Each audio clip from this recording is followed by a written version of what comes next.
Bismillahirrahmanirrahim. Assalamualaikum warahmatullahi wabarakatuh. Alhamdulillahirabbil alamin wassalatu wassalamu ala sayyidina Muhammadin wa ala alihi washabbihi ajmain. Kaum muslimin dan muslimat, pada akhir Maret yang lalu kita dihebohkan oleh sebuah video ceramah dari seorang ustadz terkenal Kota Padang, yaitu Buya Ristawardi. Video tersebut menyinggung tentang praktik dalam kegiatan basapa di Ulakan. Apa itu basapa? Basapa adalah sebuah kegiatan rutin tahunan ziarah ke makam Syekh Burhanuddin sebagai seorang ulama besar yang terkenal di Sumatera Barat, yaitu ulama yang dipandang berhasil mengislamkan Minangkabau, juga sekaligus sebagai seorang mursyid tarekat Satariyah di Minangkabau. Dalam video tersebut, Buya Ristawardi telah mengkritisi praktik dari para peziarah yang katanya meminta atau berdoa kepada Syekh Burhanuddin yang telah wafat. Bahkan beliau mengatakan otak dari para peminta-minta di komplek makam itu lebih sehat dibandingkan dengan orang yang berziarah ke makam tersebut.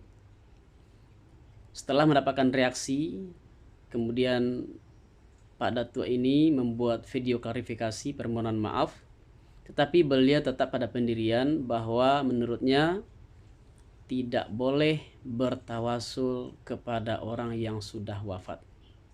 Tidak boleh berdoa dengan bertawasul kepada orang yang sudah wafat. Ini kata beliau adalah berdasarkan kepada larangan dari Rasulullah SAW. Namun sayangnya kita tidak mendengar adanya satu hadis yang dikemukakan oleh Pak Datuk ini sebagai dalil atau landasan dari pernyataan tersebut. Karena itu, sebagai seorang kader Jamaah Satariyah, saya merasa terpanggil untuk memberikan tanggapan. Yang pertama, Pak Datuk telah melakukan generalisasi. Beliau mengatakan bahwa orang yang ziarah ke Ulakan itu seolah-olah semuanya itu adalah orang yang meminta atau berdoa ke kuburan, dan ini disebut dengan tawasul. Saya sendiri dan juga ulama Satariyah menolak ini. Kita tidak meminta kepada orang yang bermakam di situ. Kita tidak berdoa kepada ulama yang bermakam di situ. Tetapi kita tetap berdoa kepada Allah Subhanahu wa taala dengan menyebutkan atau membawa nama ulama tersebut. Atau cara yang kedua adalah kita meminta kepada ulama yang wafat tersebut untuk mendoakan kita kepada Allah Subhanahu wa taala. Jadi inilah dua cara dari tawasul. Yang pertama, kita ulangi, kita berdoa kepada Allah Subhanahu wa taala dengan membawa atau menyebutkan nama ulama tersebut. Yang kedua, kita mengatakan atau menyampaikan kepada ulama tersebut agar didoakan kepada Allah Subhanahu wa taala. Muslimin dan muslimat, tidak kita pungkiri bahwa memang ada di antara para peziarah itu orang yang kurang ilmu, orang awam, yang ya karena kurang ilmunya mereka berdoa kepada ulama yang bermakam di situ. Mereka meminta kepada ulama tersebut agar dikabulkan hajat-hajatnya. Dan ini hanyalah perbuatan dari segelintir orang yang tidak bisa kita generalisasi. Jadi ini adalah suatu kesalahan yang kami pun tetap menganggap itu suatu kesalahan. Namun jangan ini kita anggap sebagai suatu hal yang umum, bahwa ini adalah yang disebut dengan tawasul. Tidak. Dengan demikian, tawasul adalah tetap meminta kepada Allah Subhanahu wa taala. Kemudian kita pahami dari pernyataan klarifikasi dari Ustadz Ristawardi beliau tidak menolak tawasul, tetapi yang beliau tolak hanyalah bertawasul kepada orang yang sudah wafat. Beliau menerima tawasul kepada orang yang masih hidup. Di sini saya bawakan sebuah hadis yang menyatakan bolehnya bertawasul kepada orang yang sudah wafat. Di dalam buku 40 Masalah Agama karangan Ki Haji Sirojudin Abbas jilid 1 halaman 149. Innan nasa asabahum qathum fi khilafati Umar radhiyallahu anhu. Faja'a Bilalun ibnul Haris wa kana min ashabi Rasulillahi sallallahu alaihi wasallam ila qabrin Nabi sallallahu alaihi wasallam wa qala ya Rasulullahi istasqil li ummatik fa innahum halak. Artinya bahwasanya kemarau menimpa manusia pada zaman Khalifah Umar bin Khattab radhiyallahu anhu. Seorang sahabat yang utama bernama Bilal bin Haris datang ke makam Nabi Muhammad sallallahu alaihi wasallam di Madinah dan berziarah kepada beliau. Pada ketika itu ia berkata, "Hai Rasulullah, mintakan hujan untuk umat engkau karena mereka hampir binasa." Maka datanglah Rasulullah kepadanya dalam mimpi mengabarkan bahwa hujan akan turun. Hadis ini riwayat dari Imam Al-Baihaqi dan Ibnu Abi Syaibah dengan sanad yang sahih. Jadi cukup satu hadis ini kita kemukakan bahwa ternyata seorang sahabat yang terkemuka bertawasul, berdoa dengan bertawasul dengan Nabi Muhammad SAW setelah Rasulullah wafat.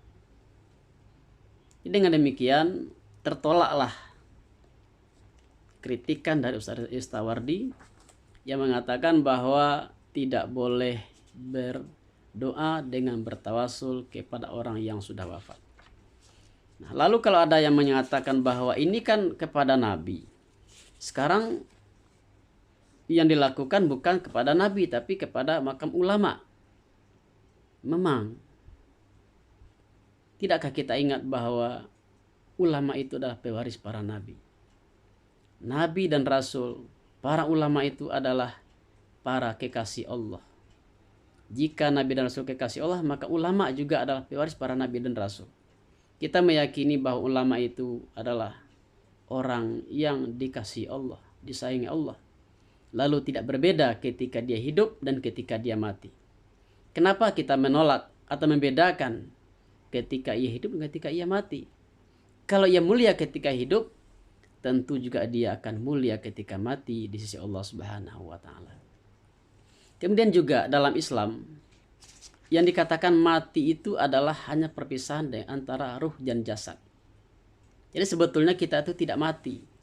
Yang mati itu adalah istilah dari perpisahan ruh kita dengan jasad.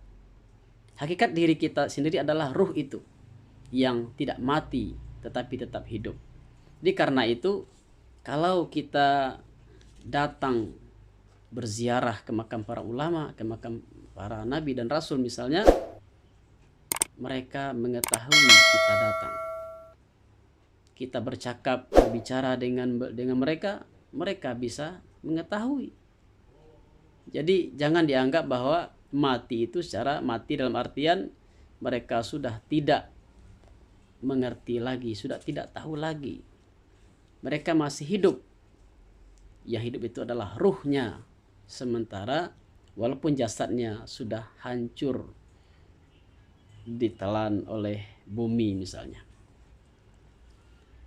Kaum muslimin dan muslimat, kesimpulannya adalah yang pertama, kita meluruskan definisi tawasul dari Ustaz Istawardi yang mengatakan bahwa orang yang meminta kepada kuburan atau meminta kepada orang yang bermakam di makam itu disebut dengan tawasul, itu tidak tepat. Itu adalah kesalahan yang dilakukan oleh segelintir orang awam Dan ini mesti kita betulkan. Mesti kita kasih tahu, umat mesti kita cerdaskan bahwa ini tidak benar. Yang kedua, tidak ada larangan dari Nabi Muhammad SAW bertawasul dengan orang yang sudah wafat. Kalau seandainya ada larangan, tentu kita menemukan minimal satu hadis. Yang kita temukan adalah praktik dari seorang sahabat yang mendoa dengan bertawasul kepada Nabi Muhammad SAW setelah baginda wafat.